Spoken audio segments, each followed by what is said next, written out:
Hello and welcome to the FUTVE English podcast, your one-stop shop for Venezuelan football in English, bringing you fortnightly episodes dedicated to the Venezuelan league, the national teams and the myriad of Venezuelan players around the world.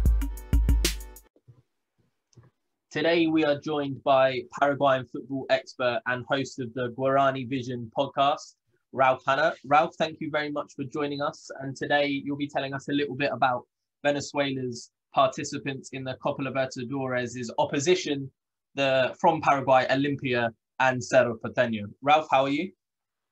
Hi, Jordan. I'm good, thanks. Thanks for having me on the show. Very excited to talk a bit about Paraguayan football in the Copa Libertadores, starting to get some Copa Libertadores fever over here.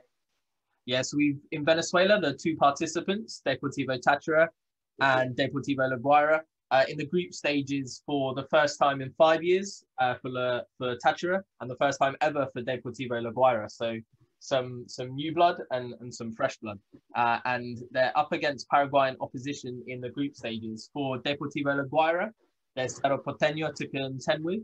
And for Deportivo Táchira, there is Olimpia to contend with. Let's start with Olimpia. What can you tell our listeners about Olimpia, what Deportivo Táchira fans can expect from their opposition? And for Paraguay, the Football League is already underway, whereas for Deportivo Táchira, it kicks off tonight, in fact. So when this goes out on Monday, they would have only had that first one or two games, depending on when people listen. Right. Well, Olimpia historically is a huge club, both in Paraguay and I think it's fair to say in South America, having won Libertadores 3 times. They're also the only side to ever reach the final of the Copa Libertadores in each decade. So it's a run they managed to keep up. I think the last time was 2013. So now this decade, they're going to have to reach the final at some stage to try and keep that record going. More recently, they've gone through a period where they've been very strong in the domestic league. So as you mentioned, the league's underway at the moment. They're, I think, 1 point or 2 point off top spots, but it's a really tight battle, and they're certainly in the title race.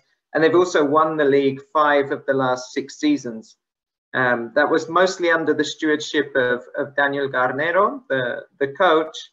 But the difficulty Olimpia had with Garnero was that they kept getting knocked out early in the Libertadores. I think the furthest he managed to get them was the last 16, but they were eliminated in the qualifying phase at 1 point by Junior de Barranquilla. They were knocked out in the group stage last season, finishing last in their group. So what Olimpia's kind of hierarchy were looking to do was find somebody with a bit more pedigree. They brought in Nestor Gorosito at the beginning of or the back end of last year.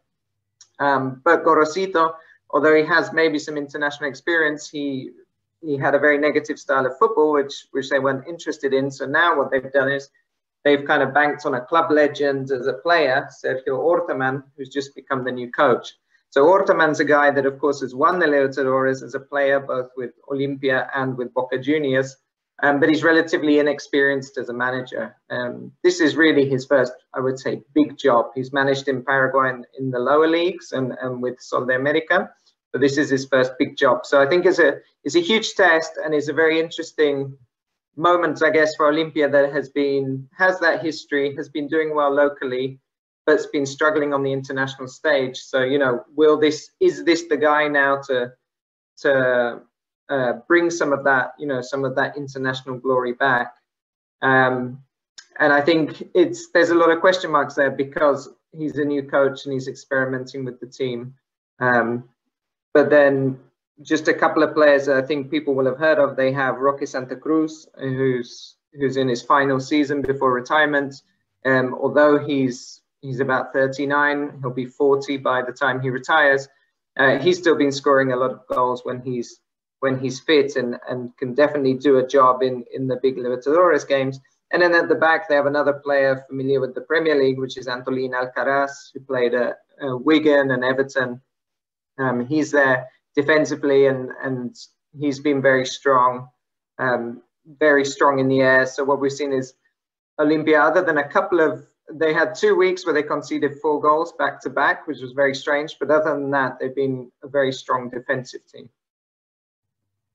Yeah, and you mentioned Roque Santa Cruz, who especially our English listeners will remember for his time at Blackburn Rovers and Manchester City, and maybe Championship managers, players and football manager players. Even before that, he was a wonder kid at Bayern Munich.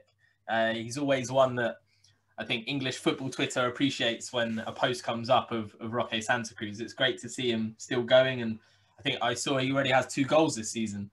What does he bring to the team, not just in experience but on the pitch? Like, does his quality stand above the rest, or what's his level these days? Yeah, I think his level, he's always been kind of a target man player, and I think, you know, that's what he's doing now, that traditional number 9. He's just incredible at holding the ball up. He still has that quality. You know, maybe his legs aren't there in terms of athleticism. He's not able to really press defenders or, you know, or chase balls down, but he has a great ability to hold up the ball, to be an outlet. He's very powerful in the air. And you see those touches of quality. I mean, I think if you were a Táchira fan listening to this, you wouldn't want Roque to be receiving the ball anywhere near the box, because that's where he could be very dangerous.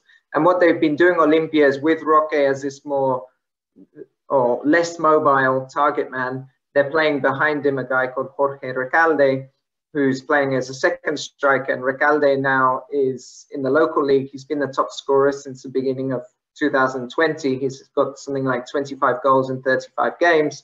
And he's basically the legs. You know, if Roque Santa Cruz isn't able to do the running, well, Recalde is a guy that does, and he can run in behind. So if you have Roque dropping deep to try and hold up the ball, you sometimes have Recalde going in behind or staying on the last man. And that's become, you know, very difficult for defenders, at least locally in Paraguay, to deal with. Deportivo Táchira have built a good squad for this season. I think they'll be trying to contend for the title. The Venezuelan system this year, the league format is quite convoluted. They've got 3 groups of 7 teams and then a second stage of the season where the champion and continental qualification will be decided. So it's going to be a long haul, and they built a deep squad. But Deportivo La Guaira, on the other hand, very interestingly, their first group stage participation, they built a very good squad. Daniel Farias, the manager, although he's only 39 years old, is already in his 13th year of management. So very experienced coach, one that I think is a real credit to Liga FUTVE. They're going to come up against Cerro Porteño in the group stages. And quite interestingly, Alex Flores, the captain of Deportivo La Guaira, has come out and said, we want to reach the semi-finals of the Copa Libertadores. No Venezuelan team has achieved it, and we want to make history. That's a big, big statement, very ambitious. And of course, it's lovely to always hear such ambition from relatively humble nation and relatively humble side. In Cerro Porteño, what kind of opposition are they going to face? So in Cerro Porteño, you have a team that is maybe one of the more stable sides in Paraguayan football, with the sense that Chiqui Arce, the coach, who people might remember from like the 98, 2002 World Cup, played as a right back, was very good on free kicks. Chiqui Arce has been the coach now for a couple of years. I mean, he has a very specific style he likes to play, which is possession-based football, traditional kind of 4-4-2. And he's built that side to be, you know, to really, as they say, to translate from Spanish, kind of play from memory. So he's got a very good system. They won the league in 2020, or the 2020 Apertura. They were close in the Clausura. They actually lost to Olimpia in a knockout because they have playoffs in the Clausura. But they've definitely been, you know, up there fighting. Just like Olimpia, they're only a couple points off the top right now. So I think, you know, you have a team that's very organized, difficult to break down, very good in possession. So it will be a tough ask, I think, for La Guaira. What you have with Cerro is, unlike Olimpia, they don't have that history in the Libertadores. They've never managed to reach a continental final, be it Libertadores or Sudamericana. And that's something that weighs very heavily on them. The pressure is huge every year. You know, every year that Cerro qualify for the Libertadores is kind of, you know, everybody's waiting for them to get eliminated to kind of run up jokes on social media and that kind of stuff. So the pressure is huge. And Chiqui Arce is somebody who played at Cerro Porteño. He won the Libertadores, but in Brazil with Palmeiras. So he's somebody who knows what it takes to win, but wants to transplant that and do it at his kind of boyhood club. And it's a lot of pressure. So I think often it's the pressure more than anything that does for Cerro, more than maybe on the pitch. And that seems interesting, an interesting contrast to what you're mentioning with La Guaira, who are in their first ever tournament. So maybe there's kind of a different anticipation. Yeah, what stands out to me looking at the Cerro Porteño squad with no knowledge of domestic league football in Paraguay, which is why it's always amazing to talk to experts such as yourself, is the Argentine striker Boselli, 35 years old. So again, an aging target man like Roque Santa Cruz, and Liga FUTVE is no stranger to aging target man strikers. So he looks like he started the season in good form. It says 5 goals in 10 games. Yeah, that's right. Boselli was brought in as a replacement for another Argentine, Diego Churin, because Churin went to Gremio towards the end of last year, and Cerro ended up not winning the title, having won it in the first half of the year. So they realized, what they were missing was that kind of striker target man. So in comes Boselli. He's an excellent player in the box. He's the kind of guy that doesn't need many chances, and he often looks like he's not doing anything in the game. He's kind of walking around, maybe doesn't seem interested, but if the ball falls to him in the box, he comes alive, and he has that knack of finding space. And as you mentioned, he's started the season well with 5 goals. And just like what we're mentioning with Olimpia, with how they're playing tactically, Cerro Porteño have this young striker called Robert Morales, who's ended up playing just behind Boselli. And has become very dangerous, kind of picking up the ball on the edge of the box and scoring. And he's only 21 or 22, so he has a lot more kind of about him in terms of pressing and in terms of running and chasing down. And what's interesting about Morales is that he wasn't in the team at the beginning. Actually, what Chiqui Arce was looking to do was play slightly differently than his traditional 4-4-2. He had a couple of wide players because they also signed a Brazilian called Mateus Gonçalves, who is like a right winger, and so he was trying to fit that in. But Morales kept coming on as a sub and scoring, so it was like, okay, I'm going back to my system that I prefer anyway, the 4-4-2, and Morales and Boselli will play together. And other than the strikers that we were just talking about, in midfield, I think where Cerro have been really strong is with their partnership of Villasanti and Lucena, who are the 2 central midfielders. They're 2 Paraguayans, kind of mid-20s, for whatever reason, haven't made that big move abroad yet. They're on the fringes of the national team. And those 2, when they play together, they have a great understanding, and I think teams find it very hard to win the ball off Cerro Porteño. So I won't put you on the spot. I'll give you freedom to choose. But this transfer window, there's 5 new Paraguayans to Liga FUTVE. There's 2 to Zulia, Ivan Cañete and Elias Zimnavoda.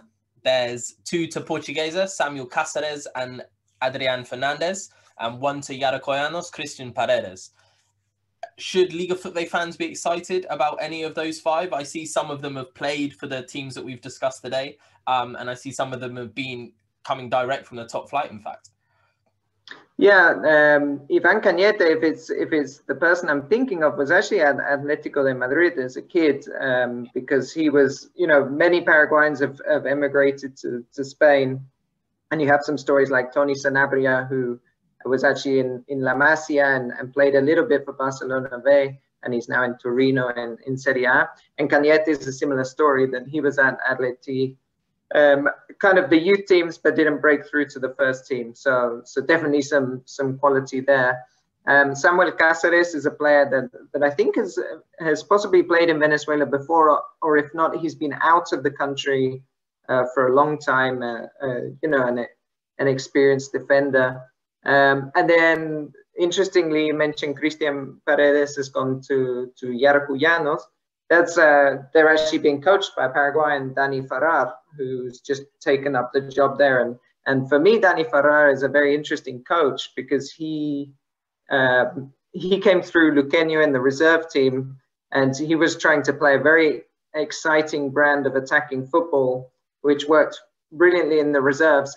He's struggled more in Primera at times because, of course, you know, I think sometimes with the teams he's managed, he hasn't taken on a top team. He's been managed with people like River Plate in Asunción, 12 de Octubre, and Sol de América. So with those kind of teams, you know, maybe it's hard to play this exciting attacking brand of football. But I know he's been in Venezuela for at least 2 or 3 months. I follow him on Instagram, and he's been kind of, you know, really, you can see very detailed tactical plans with that team. So I think that could be something quite exciting to see what he manages to do there. Yeah, I think there was quite a bit of intrigue about his joining of Yaracuyanos, and I remember reading comparisons to Pep Guardiola. Apparently, has his nickname is like Guardiolito, so that'll be interesting. And Yaracuyanos have some really good young players.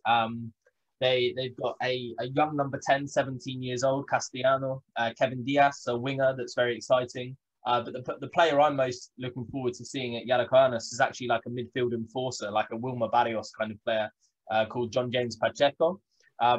That kind of player, do you see him having an important role under this kind of manager? I think he would have an important role because of the way Farrar wants to play that attacking football. But you can't play, you know, you can't play it kind of with careless abandon. You have to have somebody who's going to help win the ball back in those transitions. I think whoever their fullbacks are will be very important as well. I remember the last time I think I watched one of his teams live was River Plate when he was managing them, and they went to Guarani, and they probably, you know, you would have expected them to lose, and they ended up winning 2-0, and they really just destroyed Guarani's left winger with their right back. I mean, it was just, he wasn't tracking back, he wasn't picking up. And I remember, you know, that was a very interesting concept, and something you see when we're making that comparison with Guardiola. I mean, Pep Guardiola often uses his fullbacks as kind of that attacking outlet. So maybe there's some comparison there with Dani Farrar. It's really interesting for me to see how Yaracuyanos do this season, because they surprised everyone in 2020 in that condensed format at the end of the season. And, you know, at one point looked like they could, if they kept it up, qualify for Libertadores. It was always going to be a massive ask. And then it was, well, they still look like they're going to get Sudamericana, and ultimately they dropped away towards the end, and they've lost their star from last season, if you like, Panamanian winger Freddy Gondola, who actually has joined Deportivo Táchira. But it's going to be a really interesting season for them with this new coach, because they're in Group B alongside Aragua, who drew with La Guaira on the opening day of the season 0-0, La Guaira being the reigning champions, and also Deportivo Lara, who really unfortunately got knocked out in the Libertadores qualifying round after a very strong 2020. They're under a new manager, Martin Brignani, who was at Estudiantes de Merida last season. So it's going to be a really interesting group for the Yaracuyanos to be in. What I found very fascinating was Ivan Cañete. You talk about his early years at Atletico Madrid. At Zulia, he could well be forming a centre-back partnership with an Englishman. So we're thinking Liga FUTVE, oh, nice. And there's a centre-back from Atletico Madrid stock and a centre-back with an English passport. He was born in Venezuela, but I think his grandparents are English. So it's amazing when these curiosities come up in South American football.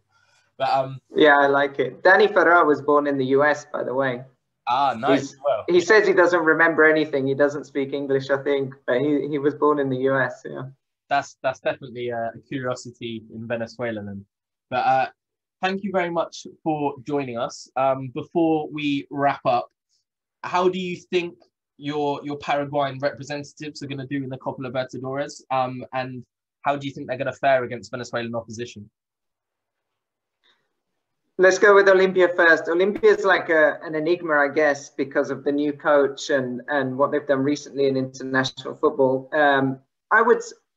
I would say they definitely have enough to go and qualify from that group. So I could imagine that the game with Táchira is one of the key games, because you would expect, you know, the Brazilian side to maybe lead the group. The Bolivian side always ready, probably other than home results, you know, might struggle away.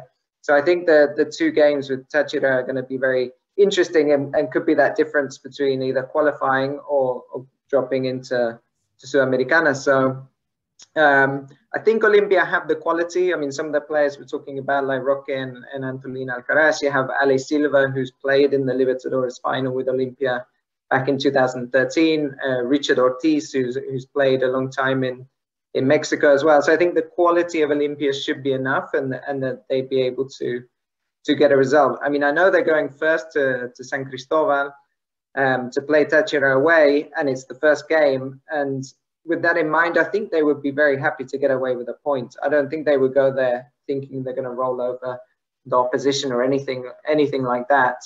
But they would hope to beat both Táchira and Always Ready at home and do enough to get through. And then with Cerro have again struggled in international competition, like we were talking earlier. So I think these are always big tests for them. Similar to Olimpia, both their two final games are at home, which I think is a huge advantage, just the way the schedule works out. So again, I think they would have enough to pit that second place.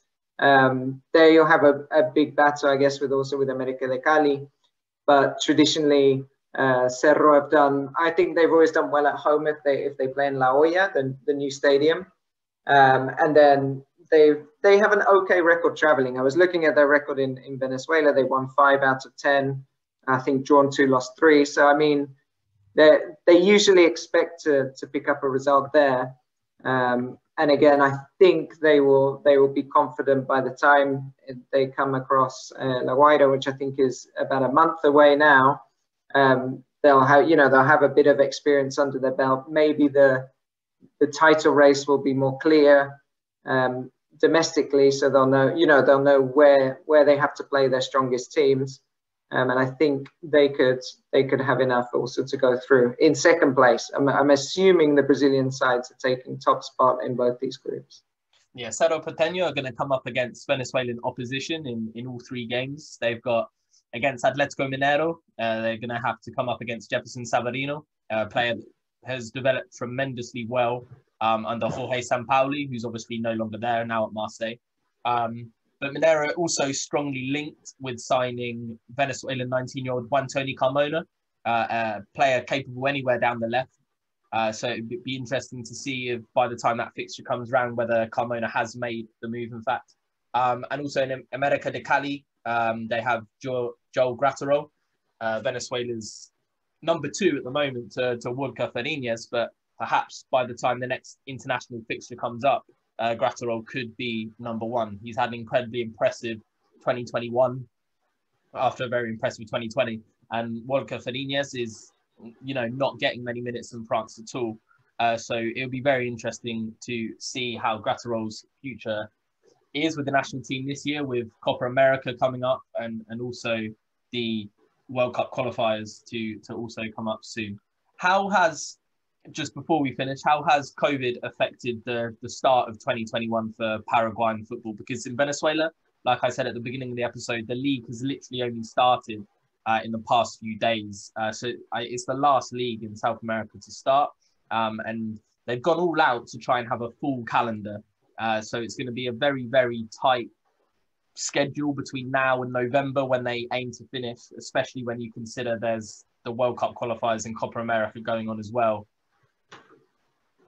Yeah, Paraguay was the first league to come back. If we rewind to 2020, when the kind of whole world took a break, they were the first league in South America to come back, and I think they had the advantage at the time of a very low infection rate, and being a small country and having the teams are very concentrated in Asunción, so you didn't have to have a lot of travel across the country, so that helped them.